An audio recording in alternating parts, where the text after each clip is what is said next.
Good evening, and I forgot to post links on social media. Welcome to Momentous Live, episode 49. Here we are, just bantering away, cramming articles into our eye holes, and forgetting to post things on social. So while you all talk soon, I'll be doing some of that stuff. And Can while I the turn rest my of it, lights off? sure. Wow, we're so on it today. Oh, no, we're live, Will. We're live. He doesn't know. It's already that. happening. That's okay. Yeah, he knows. It's fine. Well, we are live. Yeah, he's just doing it live. That's fine. He's like Bill O'Reilly. Okay, sure. Yes. Okay, so I'll frantically do some stuff once we get going here. But first, a little bit of kind of follow-up. My pick of the week last week, as I mentioned, was picking up a used 2016 Kia Soul EV, which has been lots of fun and a great learning experience for getting a short-ish range EV. Pro tip: if you're charging your vehicle overnight, make sure the GFCI breaker doesn't go off in the middle of the night, because you've got some other stuff plugged in there, such as outdoor lighting that doesn't like the moisture and it trips the thing, and then you go to visit the in-laws the next day and you realize you only got 2/3 of your capacity. So then when you get there, you got to make sure you plug in and top up, and then you white knuckle at home. So You've already had range anxiety in like the first all week of owning this thing. Yeah. Yeah. It was good. All you got to do is just turn all your accessories off. All right, no heat. We don't need heat. No, maybe we'll turn off the lights. No, we got to have the lights because the man wants you to be seen on the roads at night. But I just wanted to do a quick follow-up and talk about, since having just gone through this experience myself buying a used EV, and if anyone out there was thinking of dipping their toes in the water, I just wanted to point everyone to some resources online, just some tips, and including some of the things that we did when making our purchase. And so what are some of the pros and cons of getting a used EV?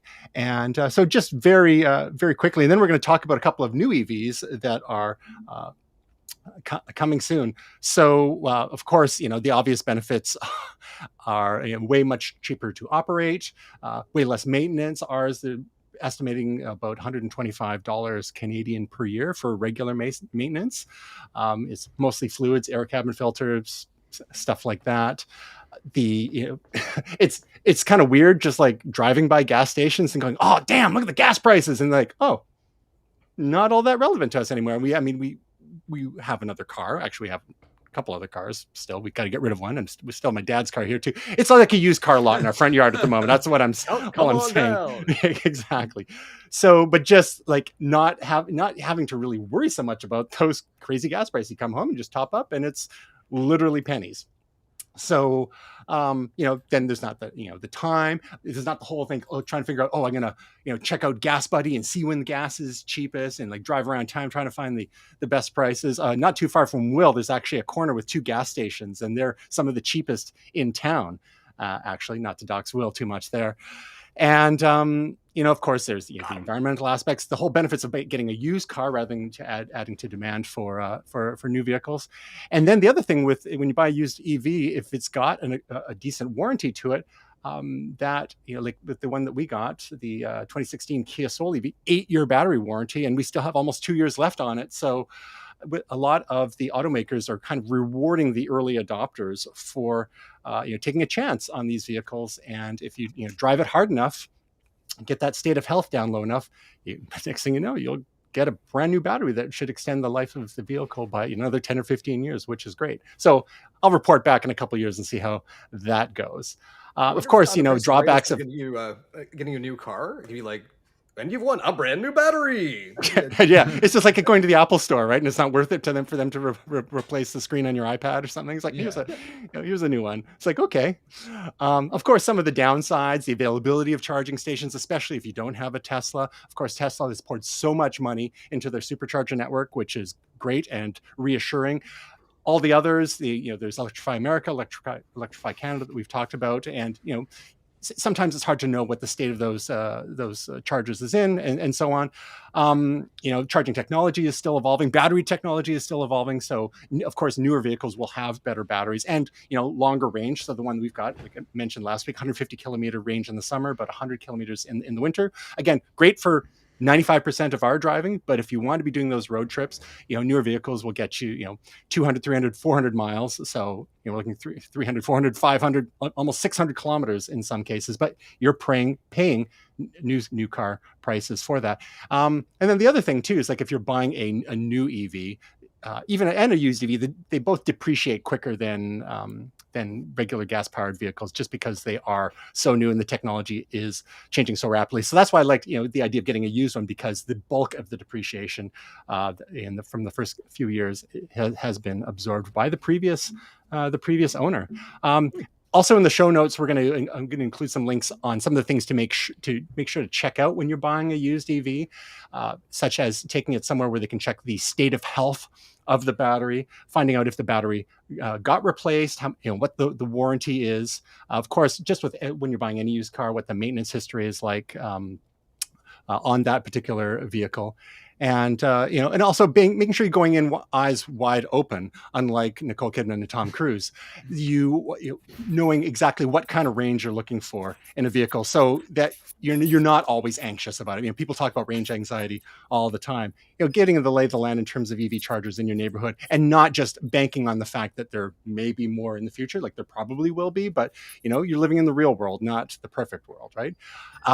And then, of course, there's lots of incentives from various levels of government. Here in Canada, in BC, we've got provincial incentives, federal incentives as well. Some of those incentives don't apply to vehicles $50,000 MSRP or higher. So, and then most of those incentives do not apply to used vehicles as well. Unless you're in Ontario, they do have a rebate available, or a tax credit available for buying used cars in Ontario, which is kind of a neat thing too. And then also be prepared for any potential extra costs regarding charging. Lots of people, especially with the short range vehicles like ourselves, we can get by with charging through 110, just our regular outlet. But if you might get some rewiring done if you want to use a 220 outlet, such as is used by your electric stove or your clothes dryer.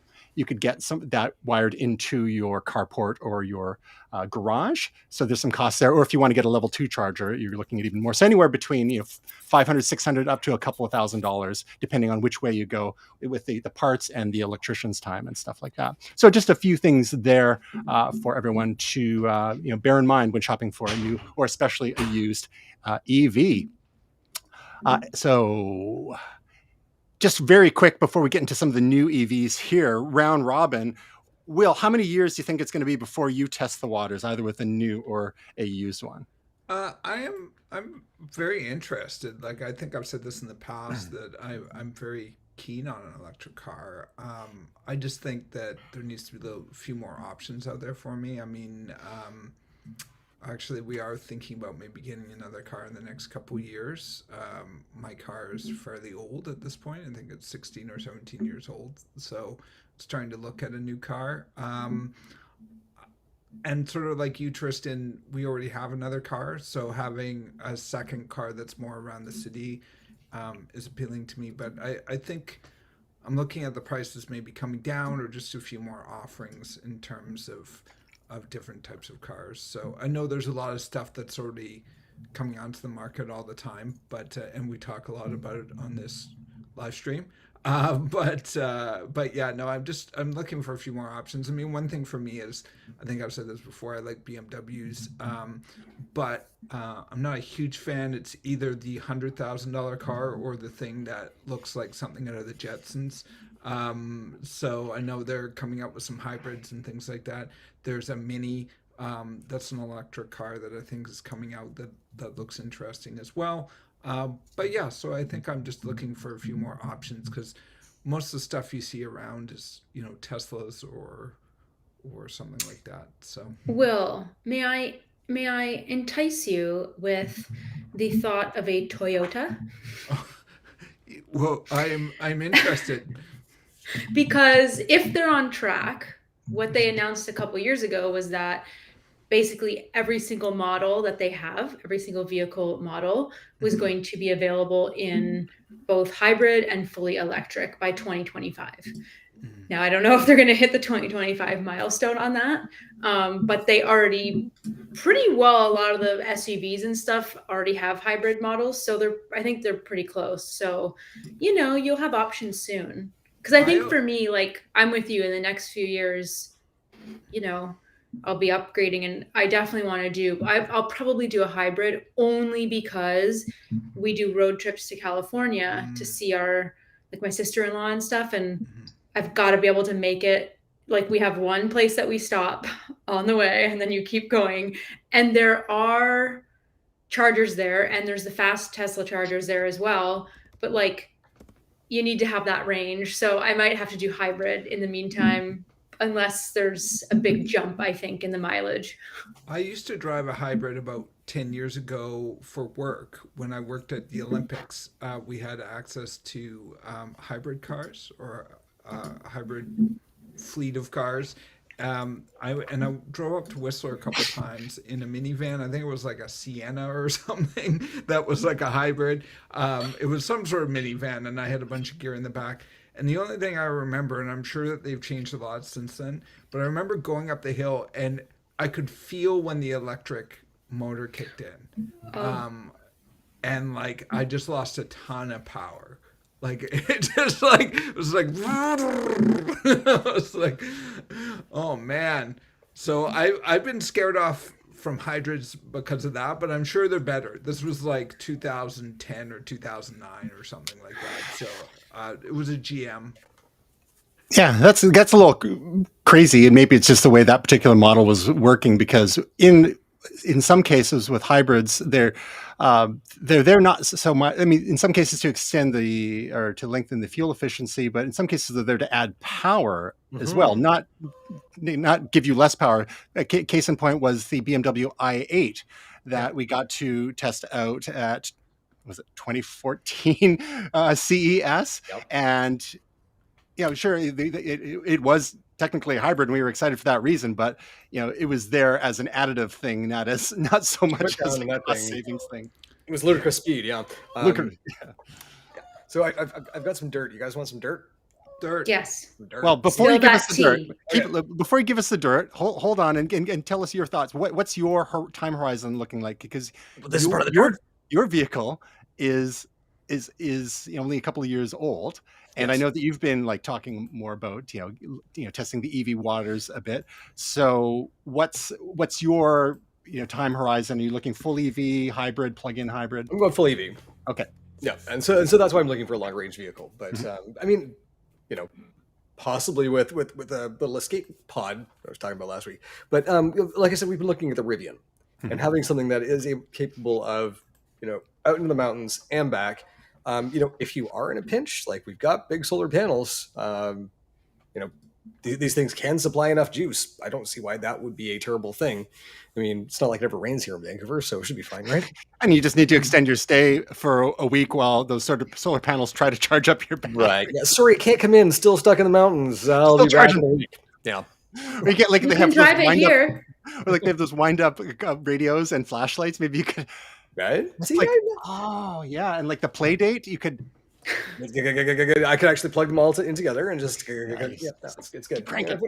If it All worked right. for planes in World War I, it'll work for me. It's fine. I think like so. It's 2017 Mini Countryman, right? We bought it pre-owned because just great value. But it's got a 6-year warranty. I did 5-year financing on it, and so we've got a year left on the financing, and then 2 years left on the warranty. And I'd love to be able to sell it with a year warranty on it. So. I think, we're closing in. Now, the challenge is, obviously, with vehicles like this, being able to, isn't this crazy, get a reservation in to buy the car that you want. That's the case with a Toyota RAV4 Prime at the moment. I know someone who managed to get one only because someone who was on the list declined the color because it was red, and then they had an in with the dealer, and so they managed to snag that one. Otherwise, it was going to be a year wait. Now, the RAV4 Prime, that's the one that transforms into a giant robot? Exactly. Oh, yeah. It's got the all-spark. Yeah. So yeah, a couple of years. But So are you looking at minis initially, or are you we did. Like broadening the we search? actually looked. So there's a hybrid Countryman that it only gets you about 45, 50 kilometers of range, so not massive. But it was also $10,000 more new than Right.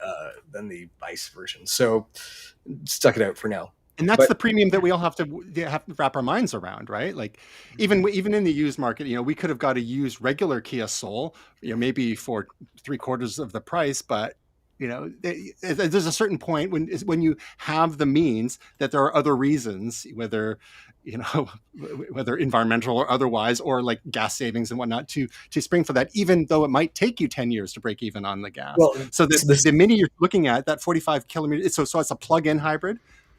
That yeah, it is. No. Here's the math to wrap your head around. We've had the Mhm. car since 2018. It is now 2022. Anyone want to guess it had 7,000 kilometers on it to begin with? Anyone want to guess the number of kilometers I've got on this vehicle? It had 7,000. Yep. Okay, I know you've done a couple road trips, but not a lot. Mm-hmm. I walk to work. Ray walks dogs for a living right now. 8,200. I'm gonna say $1. They're roughly 99 45,000 cents. roughly 45,000 kilometers on that. It would take a lifetime for me to pay that back in an EV. Now I do want to move for environmental reasons. I want to shift over because it's just as little damage as we're putting on the environment right now, we're still putting damage onto the environment. So we want to shift over. But it's going to be a combination of things as opposed to that being the primary motivating factor. Because when people say like the amount of savings that I get on gasoline, I'm like, I put $100 in like every between 3 and 6 weeks, usually on the 6-week mark. So what's your dirt? So the dirt is electromechanical. So I poked around, started asking around, and there has been a massive shift over in the company. The founder's son was actually part of the company for a while, and it looks like that might be changing. They shipped 61 vehicles last year, 61 solos, which I think kind of rolls off the line at Tesla maybe every half a day or so. They delivered 19 of those in December. Now, interestingly enough, one of our momentous hosts is actually very close to one of the facilities that they're building. They're building a facility in Arizona. So, Deja, you're going to have to go check this out. Oh my gosh, this is so exciting. Okay. So, we've been, it's in Mesa. That's close. Yeah, there's a test track and all sorts of good stuff, apparently. No way. Really? Yeah, I'm seeing what I can do to see if I can have some conversations to see if we can Road trip. chat with folks down there. You guys, let's have some fun in the sun together. Right? Because it was raining and I don't want to be here. Listen, I've got a lead on 2 places where you can get your PCR test for free because you don't have insurance here to get back into Canada. So I got you covered. Nice. So come on down. Excellent. So that's cool. It looks like in the summer of 2022, it will be live. So we're gotta wait for it to open up. But it's also I'm gonna rip around in one of those in like 112, 120 degree heat. Woo, baby! You can't use the AC because you don't want to run the battery down. Well, so we're here's gonna the thing see that how I long heard. the batteries last. Here's the thing that I learned is this is the enhanced U.S. built 2023 model. So I asked what enhanced meant, and I got the sly smile. So we'll have to see. Okay. Does it turn into a rocket off the starting line? Does it have AC that can actually run while you play the radio? Who knows? But it's enhanced. So looking at it, I think it'll do a barrel roll pretty quickly. Right. So in any case, I'm still looking for my test drive. Didn't get my test drive, but I will keep you posted if that is going to happen, because we need to be out there with cameras just in case I do a barrel roll. So Nice. All right. So now that we've kind of established a baseline of what our sort of time horizons are and our general preferences for getting into the EV market, there are there were 3 announcements at least this week, one pure EV and a couple of plug-in hybrids, also known as PHEVs. So Subaru has opened reservations for the Solterra EV, which is a pure EV, and there's going to be a Toyota version called the BZ4X. So we're looking at a range about 220 to 250 miles. Reservation slots are going to be $250 US, and they're expecting to start shipping it this summer.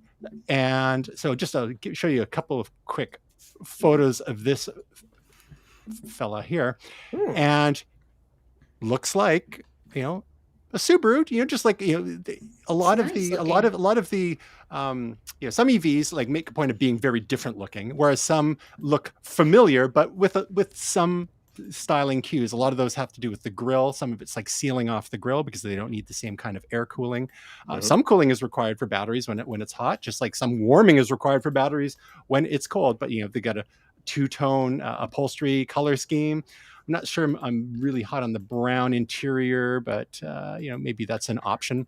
But this is an all-wheel drive. This is something that we've been interested in. So when it comes for us to replace our second car, a couple of 2, 3, 4 years down the road, this is something that we might be looking at, because we have a Subaru now that we got secondhand a few years ago. Really enjoy the symmetrical all-wheel drive, and I'm not a fan of the CVTs that you find in some of the newer gas engines from Subaru, the constant velocity transmissions. You know, the EVs, it's kind of like that, even more so. It's just like that straight up torque curve. But with the CVTs, they're just a lot more fragile. So what do you guys think of this here as a way to get in the pure EV? I haven't been able to find a price on it yet, but we can imagine it's, you know, probably at least, you know, $10,000 to $15,000 premium from the you know, from the other comparable offerings that Subaru offers. Will, what do you think? I don't know. I mean, I've always kind of liked Subarus. It's an interesting looking vehicle. It's funny how this seems to be very popular. Like grills seem to be like solid now. I don't know if you guys have noticed that, and it's definitely got an interesting, aggressive look. I mean, it's nice that they're creating more options. Yeah, Subaru's highly rated as a brand overall. And I like the look of this. It looks like to me, like a combination, like it kind of is like hearkening to some of the newer Toyota designs, like with their updated like RAV models and stuff It's like very that. RAV4 for sure. So it's what I drive, but an older model. So I like that a lot. It looks sharp. I mean, I wouldn't get that color, but. Gray, you do a lot of camping, and I'm not sure if you do any kind of off-roading. This doesn't look like it's really built for off-roading. It doesn't have quite the clearance there, but as a camping vehicle, would this make it on your list? You hate it? Really? Go on. Don't hold that. I'm sorry. Let's somebody go. had to say something. I said no. Well, you know, and here's the thing. I've always loved like a crossover hatchy sort of thing. I've never understood sedans. Sedans don't make sense to me. Like there's a chunk of the car back there, and you just kind of cut it, and there's a gap. Like just box that thing out. So you know, I mean. You mean like a station wagon? Like maybe it looks too station wagony for you? We don't go to gas stations anymore, so it can't be a station wagon. That's where the station comes. No, that's go on. It's neat. I mean, I love the dust trails here, as you know, they're Tokyo drifting around the corner. They're very cool. You know, that's the thing. Like some very close friends of mine have a Subaru, and they absolutely love it. And I think it looks like a really cool vehicle. I don't. This is for me. First of all, like, yeah, I'm not really feeling the interior. You know, it's probably amazing, and I'm sorry for Subaru that you're there. I wouldn't be mine. Fair enough. Yeah, there's some sex appeal here that's just not. It's not there for me. Yeah, some of the choices are interesting. It's actually a little tidier than some of the other Subarus in the last few years. Part of the problem with a lot of vehicles is that they've either gone so many buttons that it's overwhelming, or they've gone the Tesla way and it's like no buttons. Yeah, it's like finding that happy medium is nice. This one looks kind of like they're threading the needle recently, and there's that big panel at the bottom. I'm not sure if that's a touch surface like you see in some of the new Audis. Rivian's got that problem where I think like they've got their touch panel, and I don't know, it's like some sort of series of drumming on the steering wheel, because that's the only other way I can see to interact with the thing. And I shouldn't need a manual to figure out how to do the things in my car. They should be more intuitive. That said, the Mini has these like toggles, chromed toggles on the bottom that look like they fire the afterburners and things. Mhm. And one of them, I did not know what it did until I had a flat at one point and had some time, so I read the rest of the manual. And stay with me on this one.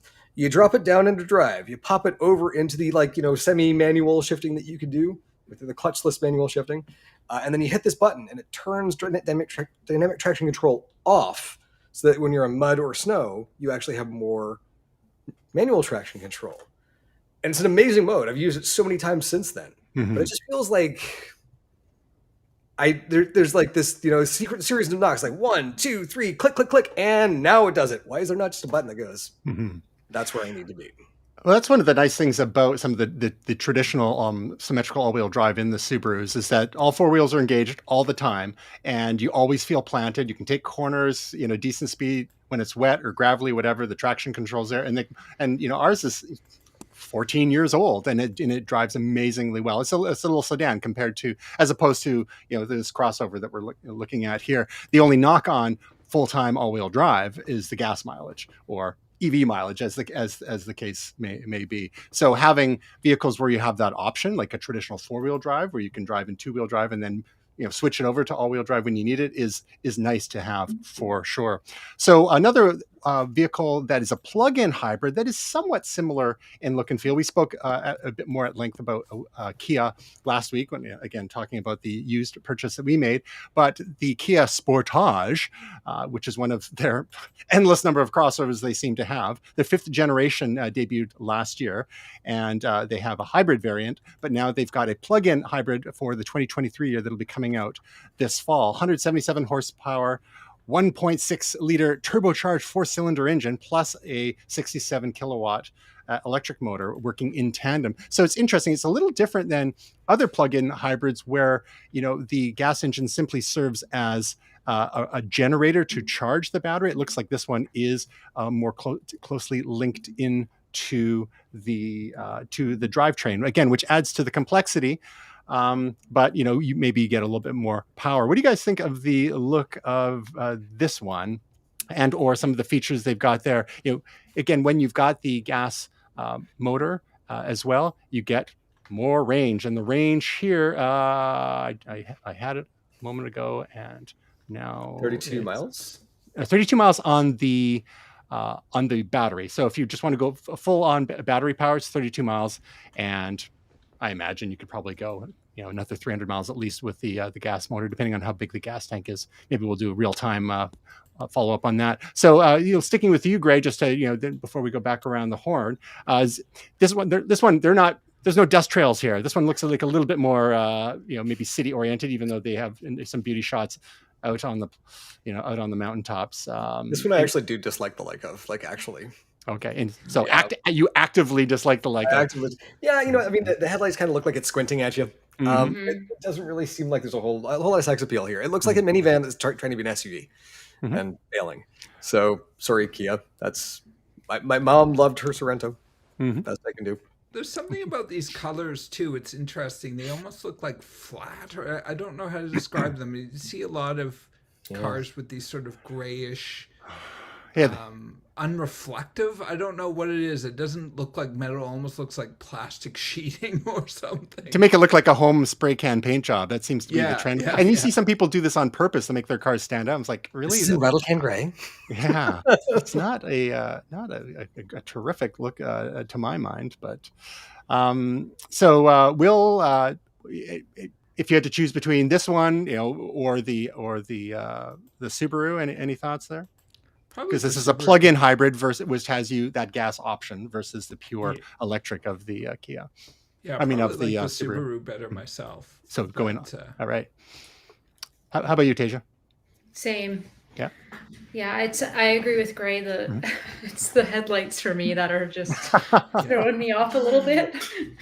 It looks like a South Park character that's angry. Okay, well, right? Let's give you something a bit more edgy. Alfa Romeo. It's not nothing's real until the Italians get into it, of course. Yes. And Alfa Romeo has they're sticking with their traditional grill, the inverted triangle grill, which has always looked like a weird kind of fang to me.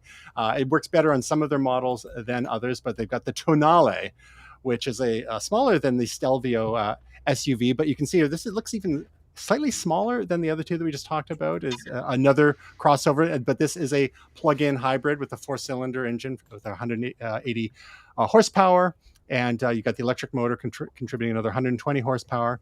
So looks pretty peppy. You get 256 horsepower altogether. It's got all the mod cons like CarPlay and Android and whatnot. Again, coming out in 2023. We don't have as much in the way of photos for this one, but it's Alfa Romeo has always been a design first sort of company. There, the interior looks okay to me. Any thoughts on initial impressions on this, Tasia? Being our Italian correspondent from MOMENTOUS. Yes, if I may say, the interior is sexy. Thank you very much. You don't think so? Look at it. With how the colors reflecting. I like that steering wheel. Yeah. Right? It's hot.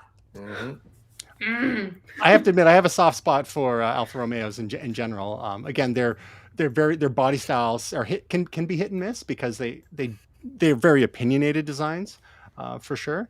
I'm not sure about the outside of this one. It's hard to say. I mean, it is a little softer, a little more elegant. The rims are interesting. But yeah, I mean, it's interesting how, it's kind of called like a compact SUV. It looks more like that kind of car mixed with like what Gray just loves so much. And so we're looking again here. I like it. Yeah. So we got 30 miles electric range, but you've also got your gas engine there for the range anxiety. Will? What's interesting is with any of these SUVs, it's something about a luxury SUV. I know this is also, electrified, but they end up looking like Mazdas to me. I mean, I think the interior. This looks like a CX-5 for sure. Yeah. Yeah. So it's just I saw a Lamborghini. I think I said a few months ago. The Urus. Yeah. It's just what? That's a Lamborghini. Is there a Mustang rolling around too? That's SUV. Actually, the Mach-E, the Mustang Mach-E, is their EV. That is an SUV. It's like a crossover, but it actually doesn't look too bad, honestly. And they're selling. It looks better than this, but I do like this car, especially the interior and the grille. But it's something about the body shape just looks like a Mazda to me. But it's not on them. What I'm trying to say is I think that a lot of these luxury brands end up looking like that. Gray, last word? Last word on this one? Well, I mean, I like the look of this. I love the color. This looks like an Italian car to me. What I do find interesting, though, is the other piece of this. The NFT piece. That's one of the reasons why this story was featured. Thank you for picking it up. So, basically what the dealership said here is that, or what the manufacturer said is that you will have a non-modifiable, I would presume by the consumer, record of the maintenance through the life of the vehicle, which is an interesting thing to kind of keep in mind. If you get your oil changes and that sort of thing, if someone's buying a very expensive vehicle, I would imagine that they would want to know that the maintenance has been done by an authorized place. And of course, everyone out there is going, well, if I take it to my local Jiffy Lube, but no, of course they won't be able to change that. And that's actually, I think, part of the point here, which you may find, reprehensible or delightful. I'm kind of in the middle on it. This actually, though, is a good use for NFTs. This is the type of thing that you want to have if you did want to have a non-modifiable record, this is it. What I'm really disappointed in, though, is that it should also come with an NFT of the vehicle for use in the metaverse. And I think they're missing a huge opportunity if they don't do that. So that idea, Alfa Romeo, that's yours for free. You can have that. And I would like a free NFT when you're done. Thank you very much. It would be fun to be able to drive it around in Mario Kart 9. Right? See? Forget it now. Now, you the whole idea of the immutable ledger in the blockchain, you very well could have your service record modified by authorized providers, so that rather than running around trying to find records from whoever did the service on the car, whoever has been authorized to modify that blockchain record. So then a future owner could go, a future potential buyer could look at that and go, okay, well, there it is. And it does discourage the use, I mean, in some way it's a bad thing. So we've talked about thing right to repair, and I guess by extension, right to service. So it does discourage the home user, but with does not, I mean, there are, with these hybrids, there are still things like oil changes and whatnot. And do they really need to be done at the dealer? So is this a kind of lock-in, or ultimately, or is this something that is, the benefits outweigh the potential downsides here in the right to repair zeitgeist? And I think you've actually hit on the point there, which is that if we're going to have these types of things become part of our life, as long as someone can do the job competently and to a point where it will not damage the thing that's being serviced, they should have the right to repair and right to service. So that, and what that means is, for Apple and for other companies that do like to have their own service divisions, and they make a lot of money off their own service divisions, you're now going to have to start authorizing people to do that, or you don't get to lock people out at all. And I think that's the trade-off. Apple's got their repair program coming. And so that's what I'd like to see here is mom and pop shops on the corner should be able to do this service, but they got to prove to me they can do it first. I will say, if you get a chance, go visit, it's Reddit's R just rolled into the shop. And it is from mechanics all around the world who will show you things that have been done by consumers or that have been done by other shops. They're an absolute disaster when it comes to vehicles. There was somebody with a lift kit on there the other day, and a coworker had done this. Apparently the guy had taken a brake course online, and then when this lift kit was supposed to be applied, and it basically had driven the lift kit up through the side of the vehicle, almost completely destroyed. And so when you've got a vehicle if you've got any vehicle at all, you don't want someone who's not competent working on it. So the idea of being able to sign a blockchain entry that validates, one, the person that's doing this has the creds, and two, they did a good job. That's actually a perfect use case for NFTs. All right. We've got one last EV for us today. And if the kind of ranges that we've been talking about, 400, 500, 600 kilometers, whether on a pure EV, if you're willing to pay a premium, or in some sort of hybrid, including plug-in hybrids, how about a pure EV with 1,000 kilometer range? We have the Fresco XL, and we talk about design and future cars. Get a load of this. What? Is it Blade Runner? I know. Somebody took a Cybertruck and put it in a rock tumbler. Exactly. Now, one of the things, whenever we see these concepts, and including the Cybertruck, they're never compliant, right? For example, we don't have side view mirrors on there. Now, the question is, will the regulatory authorities finally start allowing the use of the cameras, the side view cameras, which display on screens inside your car, and Hyundai and Kia have been doing that in addition to their side view mirrors too. But at what point will the authorities be happy and comfortable with eliminating optical side view mirrors altogether? Because that's the only thing, that's the kind of cooperation you're going to need in order to see these super futuristic designs actually make it to the market, because those sort of extrusions actually affect your aerodynamics. So if you can remove all of those things, it'll help you get the even greater range than before. So, looking at, in addition to what they're doing here is they're double stacking the batteries. So this is going to be one heavy vehicle. Yeah. But again, that's about as smooth as you can get it. These are future cars. Yeah. This crazy. It looks like a mouse. Like a computer mouse. Click, click. Oh, and you have to, it's only got one button. Yeah, and you have to flip it. You have to flip it over to plug it in, right? Yes, exactly. That's so that the cable doesn't damage the charging port. I know. I'm full agreement there. The haters can suck it, because that's the whole point. It'll charge in 5 or 10 minutes. Go to the washroom, make yourself a beverage, plug that thing in. Because people don't realize if you stick it in the front, people are going to try and use it, and it's like a plug-in mouse, and it's like then your cable's going to get all messed up. And people, my Logitech charging port broke because of that.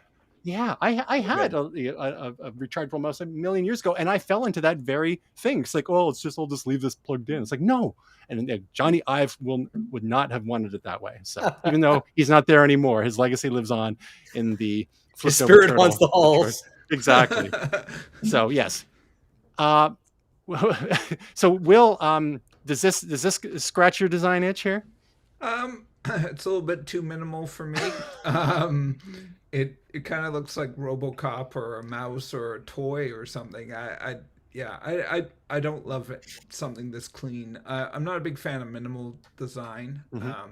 Occasionally it can work, but sometimes I find it too minimal. But it's a future car. It's the future. Tasia, what about you, Ms. Rav4? Is this too smooth for you? Oh my gosh, I just am.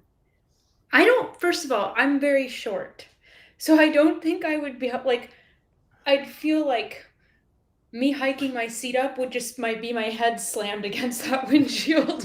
So I don't know. Maybe It's a little later, smushy car. maybe a I'd little get generation smushed. will drive itself, and then you don't have to worry about that. You could just like Yes, if glide. it drove itself and everybody else on the road was in vehicles similar size driving themselves, then I'd be down. Mm-hmm. Mm-hmm. Mr. Tears and Rain, what do you think? Is this Blade Runner enough for you? I love this. It's great. All right. A car that looks like soap on a rope. I'm so in. I actually, Just don't drop it. I do think it's a great design. All-wheel drive, transformed into a camper by pulling down the passenger seats, Right? and Yeah, use no, it as backup energy storage for your house, That's two-way cool. charging. Yep. But- Yep. I'll take one. Wrap it up. 140,000. I'll take two.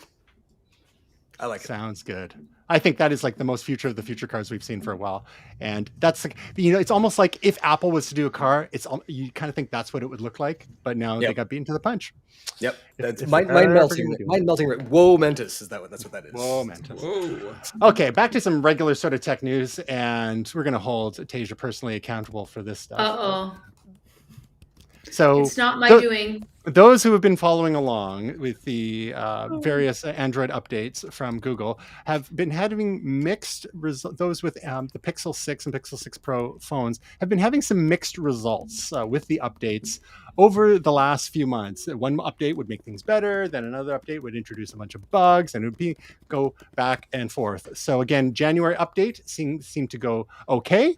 But now, with the February software release, both the 6 and the 6 Pro have been, again, not quite perfect. Some people are encountering bugs with Wi-Fi randomly switched off on these flagship phones of Google. So, Tasia, you have is it a 6 or a 6 Pro?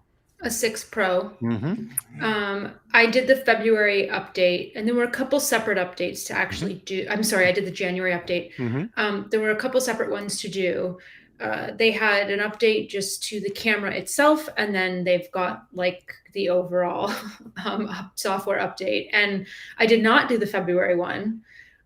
So I can't speak to these bugs, but I can say that this is why I always tell people to never update right away, because you want to wait till that next iteration when the kinks are worked out. The difference here is some people that had issues from before thought, oh, well, I'll do this patch, this February one as a patch, and that'll fix some things, but it ended up apparently breaking some things for other people. So I have not tried it. I did read, though, that the camera update that I did do in January, some people had bugs with that one as well, where it was affecting the camera app, and specifically with their magic eraser feature was kind of some people were having a full shutdown of the camera app upon trying to use magic eraser. I didn't have that issue, so I'm not too sure if maybe they were trying to rush something in this overall update to fix a lot of these little things, and clearly something went wrong. But there's enough users that there's like a lot of Reddit threads and people online like just kind of like, well, great, glad I did another update, another broken phone. It's just like, I don't know. And of course, our grandparents are like, well, back in my day, you wanted to make a phone call, you didn't have to update anything. You just picked up the thing and dialed the phone. Yeah, exactly. So I think now, good advice, and this is something that we've repeated a few times over the months with MOMENTOUS. Most of us like to give it a little while, at least a few days before doing updates. Some of us like to fly a little closer to the sun than others. Gray, but not on the betas so much anymore. I know that you used to fly even closer to the sun there, but I think one of the things that's works to Google's advantage is that a couple of years ago, when they managed to separate out updates of the various components of the phone, like having a camera update, even some of the individual first-party apps through or can get updated through Google Play services. Unlike Apple, which takes a bit more of a monolithic approach, and the first-party apps don't get updated until you do some kind of full OS update, and you might not be prepared for the full OS update because of some glitches, which tend to get worked out within a week or two. But then Apple entices you with, "Oh, we've got a new emoji now; it's time." So hopefully things are settling down for Google. We'll be settling down, and maybe with the March release here. But then, well, what's interesting too is that this seems to really only have affected like the 6 and the 6 Pro. I haven't really heard of many other users with like, the 5 and 5A and like other models having too much of issues. So I don't really understand enough of it in terms of why, specifically like some Wi-Fi and Bluetooth issues would happen on those newer devices, like the 6 and 6 Pro, which is their flagship device. I'm not really sure what the difference is in that. Is it a hardware thing, a software thing that's causing the glitch for those, but not really the other models?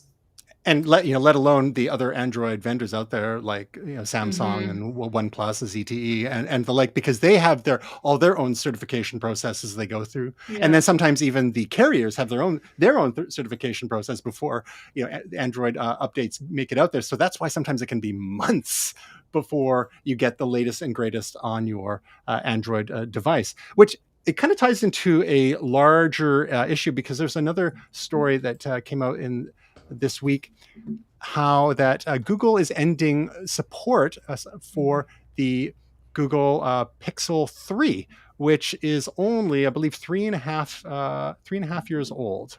I think it was 2018. So here we are in early 2022. So about 3.5 years. And as compared to Apple, say, who with iOS 15 is still supporting the iPhone 6 and 6 Plus, which are 5.5 years old each. Gray, what are your thoughts on this? How long do you think hardware vendors should be supporting their devices, or are people just going to be replacing them quickly anyway? Like, who's still running a 6 or 6 Plus? Well, and so this is where, probably the most anti-Apple thing I will say. Once your hardware becomes deprecated, you open source it. And that's exactly what should happen here. Any sort of vendor locks that are on their hardware that prevent other software from being run. If you decide that you no longer want to support something, it then becomes public domain.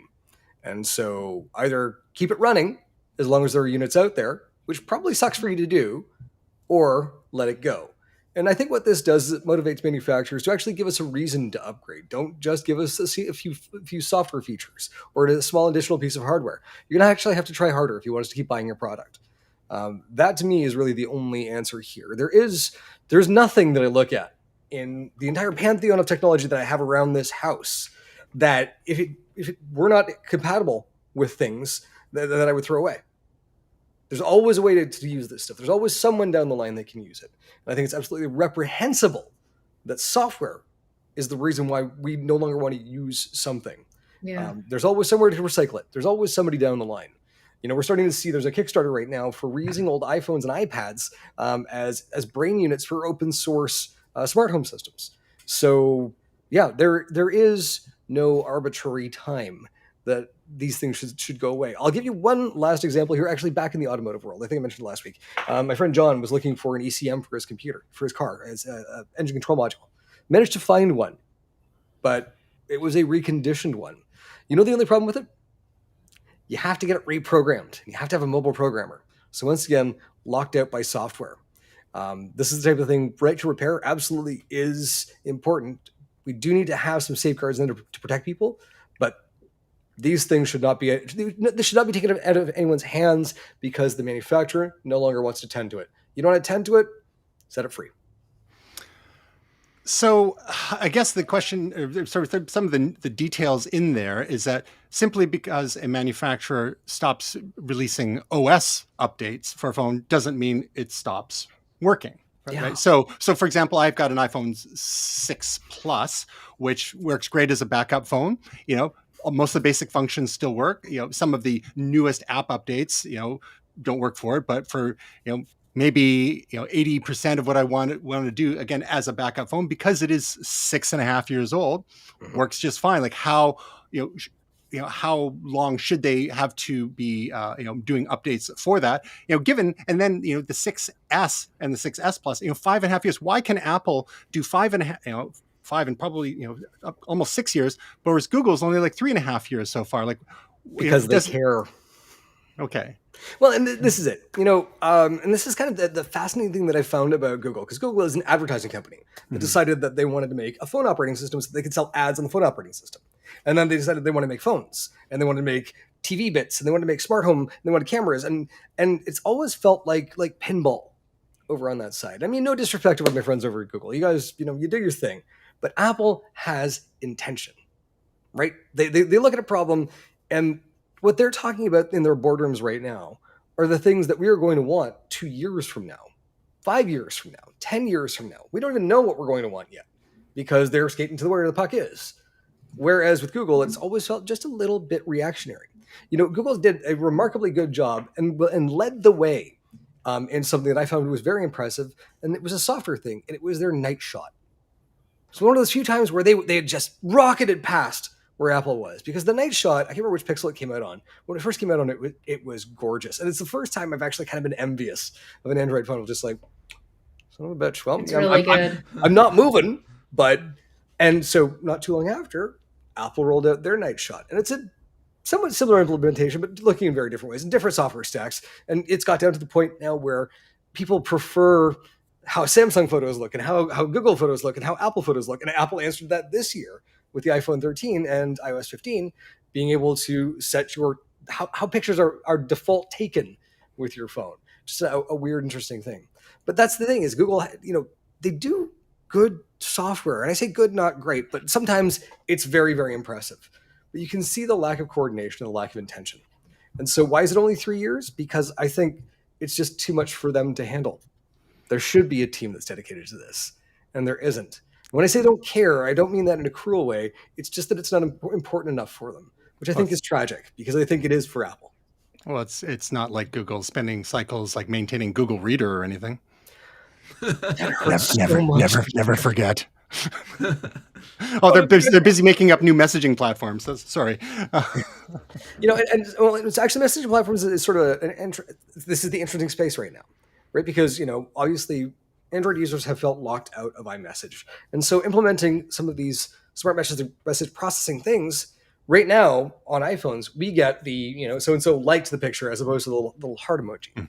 And everyone's get RCS working and this and that, and you kind of look at this, and where Apple had to go and develop this whole iMessage system because the carriers were so greedy that they had to develop something so their customers wouldn't get ripped off, and have led the way and have a dangerous percentage of young people that are addicted to the blue bubble. It's sort of the shoes on the other foot, just back and forth with these two, and I'm just. Well, a related story that actually came out that we're technically covering is I believe this recent update of Google Messages, which will parse some of the signals coming from through the iMessage platform from Apple users. So rather than seeing simply Gray liked a message, you will see one of the emoji reactions, or sort of not emoji reaction, but one of the reactions that will translate. Tapbacks, exactly. Now the only key thing is that they don't match up 100%, and I believe Google has one additional reaction that Apple doesn't have. So maybe maybe Apple will start to do some stuff on their side eventually. Like I get, like, Apple, this is a whole other big story, the green bubble, blue bubble thing, and we sort of missed, didn't get into that a week or two ago when it was more timely. But I get why Apple doesn't want to do RCS, because the RCS that everyone's talking about is not RCS, it's Google's version of RCS. And that's the one that's encrypted, et cetera, et cetera. And most of the carriers still aren't supporting that full on either. It tends to be something that works best, between certain flavors of Android phones on certain carriers and so on. And, Apple, still sees iMessage as a bit of a lock-in thing, et cetera, et cetera. So if there is some middle ground whereby some of the signals can get parsed back and forth, maybe that is a way forward, until such point is that there is a universal standard like SMS and MMS that everyone can can agree on. And you'll still have some benefits, unique benefits to being on Android platform, some for being on iOS, and so on. But that's the whole conundrum that these it's just like the tech titans are in their pissing matches, and then the regular folks are caught in the middle. But speaking of stuck in the middle with you, how about some Valentine's Day tech gifts? Let's commercialize another another holiday, even more so than it already has been. And there's all sorts of articles out in the last week or so talking about different ways you can spend hundreds and hundreds of dollars to express love for your much neglected significant other in your life. So having had a look at these various articles, I just wanted to put it over to you folks. What were some of the ones that stood out to you that you thought might make an interesting gift? No spoilers for your significant other, or maybe that you might enjoy receiving as a romantic or non-romantic gift from your significant other. I'm going to start with a bit of a story about the kind of loving spouse that I am. And one time for an anniversary gift, I gave my long-suffering wife a backyard composter. So, hey, that's a cool gift. Yeah, so we're still married. But that, of course, was more of the gag gift than anything. And I can't even remember what the amazingly wonderful and romantic thing that followed that up with. But it's always fun to mess with expectations a little bit there. But, it's like that ongoing trope. It's like, Merry Christmas, honey. I got you an Xbox. It's like, depends on your spouse and who's that Xbox really for. So I noticed one of the gifts that showed up on a few of these lists, which I have to admit that I've been eyeing for a little bit, is the Ember Mug. I was just gonna say that. Yeah. Okay. Tasia, it's $100. Right. Okay. So my buddy Dean has this, and he likes his coffee. Likes his tea, pardon me. I beg your pardon. And he raves about it. He said, the dissatisfaction in a cold cup of tea is worth far more than $100. It's just, and he has preached the good word of this thing to just about everyone who will listen. And I've got aeroplane points. I've been tempted. I've been sorely tempted. Less guilt. Yeah. Because that's the thing. Say, tell your friend Dean that I need $100. He doesn't have a lot of value for $100. All right, Tasia, this was one of your picks. Why don't you give us your thoughts on the Ember Mug 2? Yes, if it wasn't $100, I would get one for myself because we don't celebrate Valentine's Day, so I would get one for myself. But it's a bit pricey for me for a mug, and I'm curious to know if it's dishwasher safe, because no. if I have to hand wash that mother after spending $100 on it, wow, first world problems much. Not only talking about $100 mugs, but if we have to spend 10 seconds to actually wash it by hand. Yes, but my coffee always gets cold. You live close to the border. Maybe you should get some help. Don't run for office because you're going to be canceled. Exactly, you're canceled. But I do have a digital picture frame. It's not this brand that they mention, whatever the hell brand this is that they're mentioning in this article. But a digital picture frame is seriously a great gift for anybody at any time. I'm a big fan. Love them.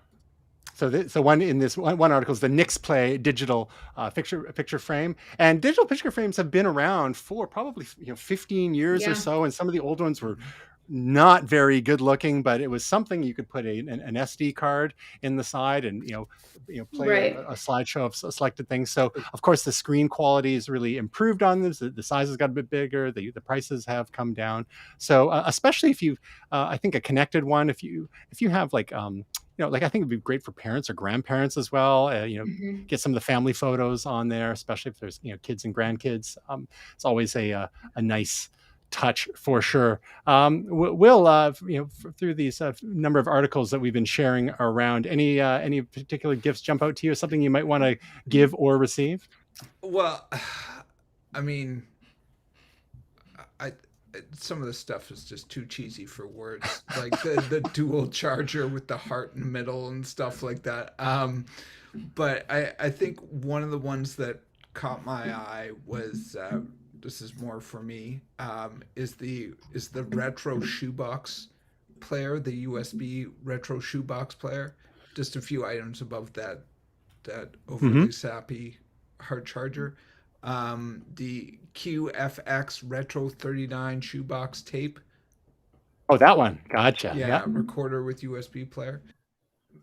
Whoopsie. I think that's kind of cool myself. But So what does it actually do? Does it play cassettes or no? It's USB. Okay. yeah, transfer your music to a cassette. Oh, so it does have a cassette player in there, and it is Yeah. connected by USB.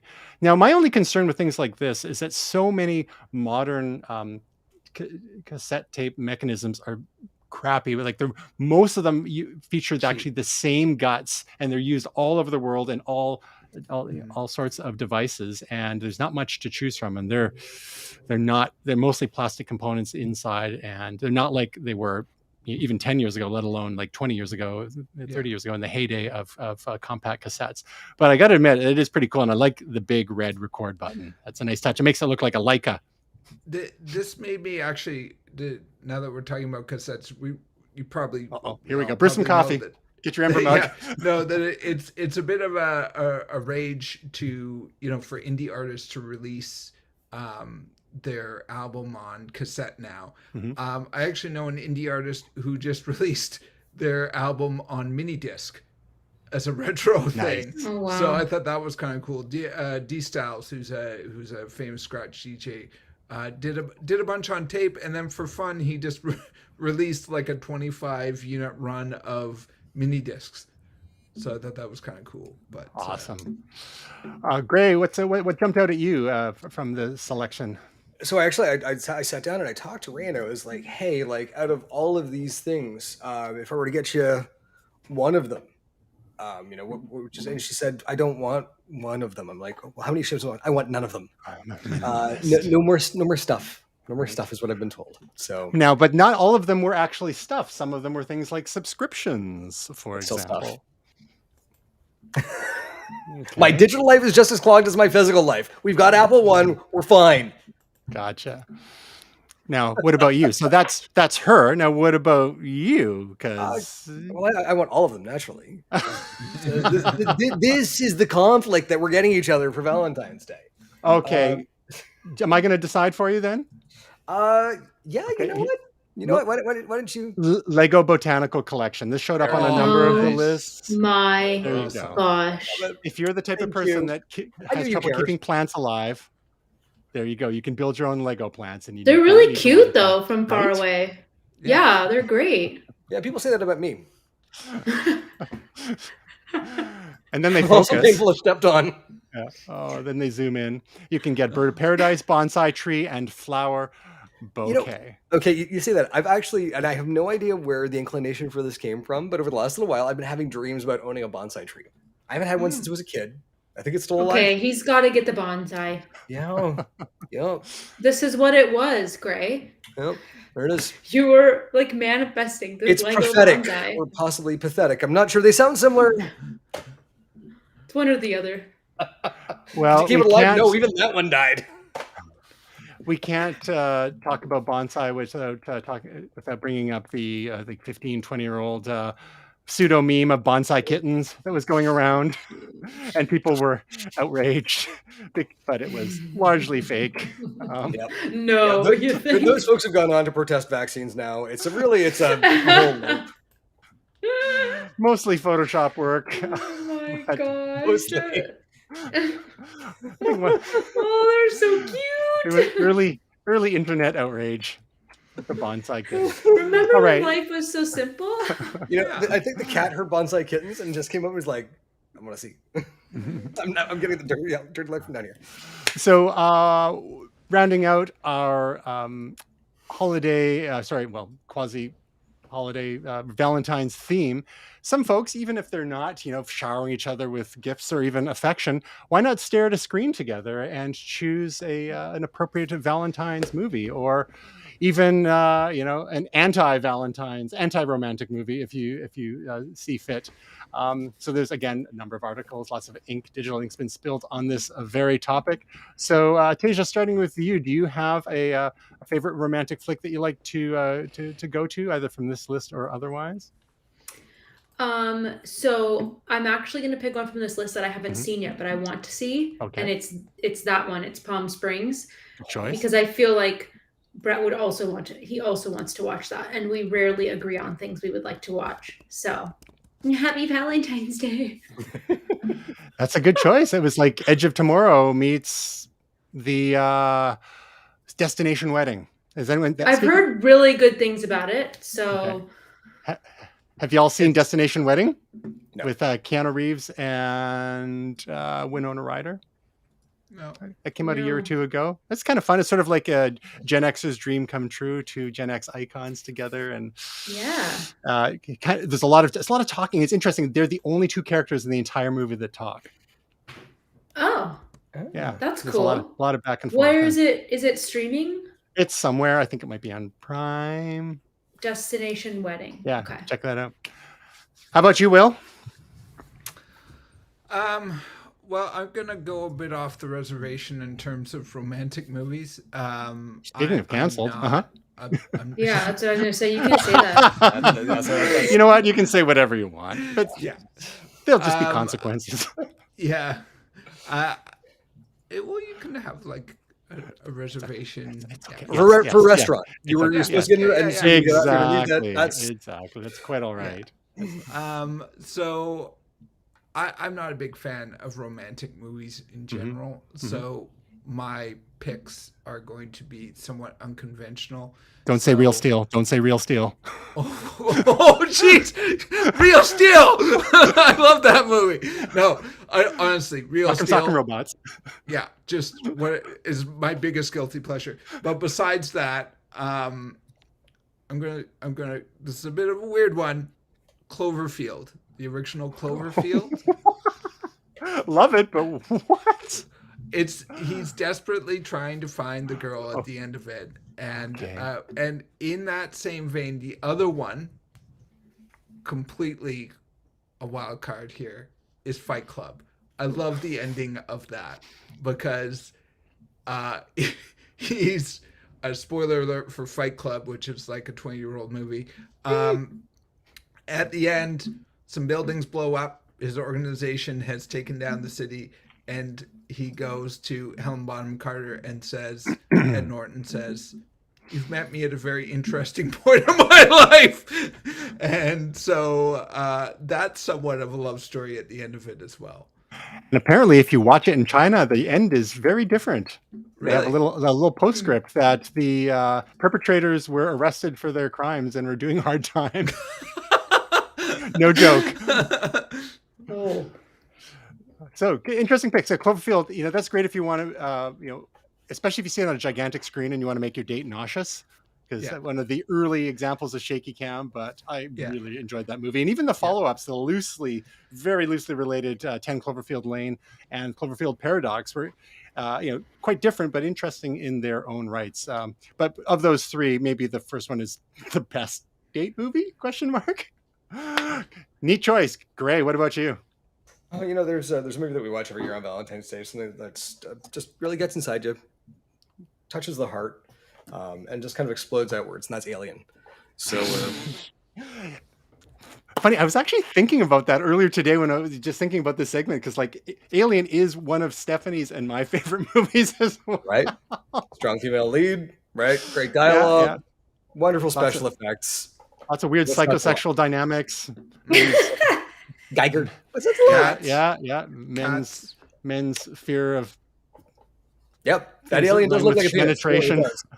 Straight up. So, it's a treasure. So, all right.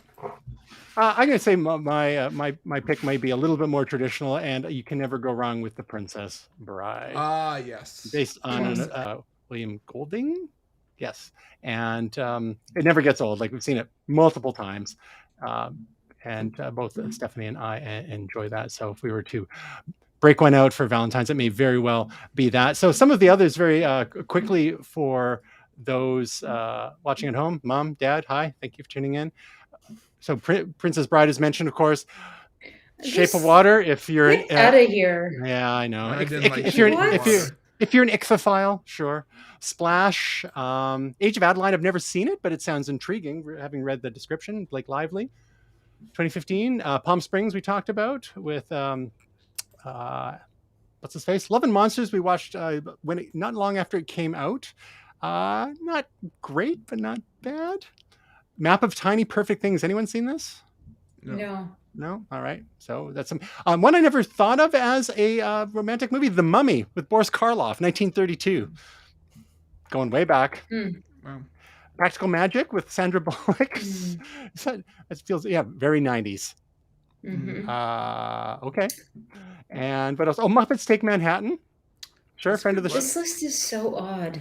Friend of the show, Tim might enjoy that. He's a big Muppets fan.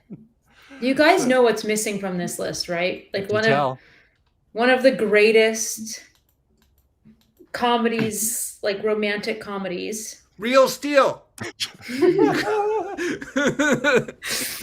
Wasn't gonna say that. The Wedding Singer. Oh yes. yeah. Agreed. Hello. How is that not on this list? Everybody can agree on it. It's so good. Come it's a on. CD player. It plays CDs. It's so good. And it's got Billy Idol at the end. So how Yes. can you go wrong? Great soundtrack. It's just All right. Good choice. Thank you. So speaking of romantic comedies, there is a trailer for a new biopic coming out that, of course, Will is going to be keen on. And, because we're all number one fans of Elizabeth Holmes of Theranos fame, and recently convicted for various and sundry financial crimes, fraud, et cetera, investor fraud more than anything. So The Dropout, about Elizabeth Holmes and Theranos, starring Amanda Seyfried in there. So Will, let's start with you, given that you followed Bad Blood, the podcast series, and there was a documentary as well, I believe. Yeah, I've seen a bunch of things and read a bunch of things about her and about the story. This looks super interesting. It does seem to have a bit of her point of view, which is interesting. So we'll see how it actually turns out. I have to say I like the way they've dramatized it. I'm really so far. I mean, just in this trailer. One of the interesting things in the change of her voice, which those who follow the case, it's one of the interesting points is that she had a very odd pronounced voice that some people say she put on. So yeah, there does seem to be a switch in the trailer where she's talking very normally and then she puts the voice on. So I thought that was really interesting. I'm interested to see how they put that into the story for sure. I, for one, welcome our new baritone overlords. All right, so The Dropout, I believe it is coming. It's dropping in, was it April? It's on Hulu in the States. It'll probably be up here somewhere on Crave or something like that up here in Canada. So keep an eye out for The Dropout. Looks interesting. So a couple projects this week before we wrap up. Will, you've got not one, but two. Well, one of them was from last week. It Double had dip. been announced. Now there's an actual link, and it's on tableless.net at the moment. It's not quite on Table Beats, but it is accessible. The link probably will be in the show notes, I presume. Give Me the Loop, and it's me and Rocksteady and Function, and we each put 5 beats in. And actually, I was listening to it just the other day. Really pleased with it. All great beats, great loops. And then the other project was this kind of massive project that I was sort of at the tail end of. MK Ultra's number 8. It's this guy named Scratch Street, and he put a bunch of really talented musicians and beat makers together. I think there's some like 49 beats on this. I've got 3 on it. There's a bunch of fairly famous DJs in my world, anyways, and one semi-celebrity is DJ Starscream, who's actually part of the band Slipknot. He's the keyboardist and DJ. He does scratching for the band Slipknot. He's number 0. I guess they number each other in that band. Speaking of 90s, wow. Yeah, so he's somewhat famous. He's big in Japan, literally. So this is a real fun project. I was lucky, sort of, again, just sideways got involved in it. So it's a real pleasure to be part of it. So check out tablebeats.com and tableist.net and the app, the Table Beats app on the App Store, and you can go to the library button and search for the name Molotov. Tasia, you've got yet another. You are a machine without fail. Every week, a new video from you, and we've been on a roll with Google-related ones, and this one is no different. So tell us about this. Yeah, this one was kind of a follow-up to one I did a couple weeks ago. So these were my picks for like the top 5 Google task tips that I think would like help people with their productivity or save time when they're making their kind of to-do list. And the next 2 videos I do are not going to be Google related. I know. And Gray knows what one of the videos is because we may be working on a collab. Nice. Woo! But that's all we can say. Is it in the metaverse? Oh, spoiler! Good night. I'm just reading the room here. All right. Now that I've spoiled everything. Macrame art. Thank you very much. Well, it's ruined. So anyway.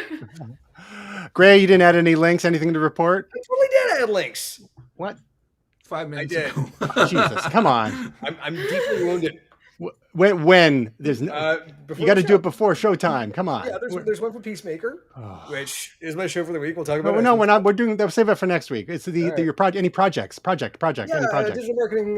So I'm doing a video cast tomorrow for CapU, and I believe it's the West Van Chamber, and so that will actually be available as a recorded piece. Okay. So is it West Van or North Van Chamber? The North Van Chamber. So West Van Chamber of Commerce, North Van Chamber. So tomorrow is the West Van Chamber of Commerce, I believe. All right. So next week we'll have a link there. Yes. Will that only be for chamber members, or will that be they're for actually the public? releasing them after. So the meeting is invite only, but afterwards the video is available on CapU's website. Good stuff. So if you want to find out about Tasia stuff, TasiaCustody.com, YouTube.com/TasiaCustody, and Graham's latest, we'll revisit it next week with an actual link for you. Find out Momentous at Momentous.tv, Facebook.com/MomentousTV, Twitter.com/MomentousTV, Instagram.com/Momentous.tv. On YouTube, search my name, look for the Momentous playlists. William, Gray, Tasia, Mom, Dad, all our moms and dads, everyone at home. Thank you for watching, and we hope your week is truly momentous. Hug a trucker. Oh, no. No.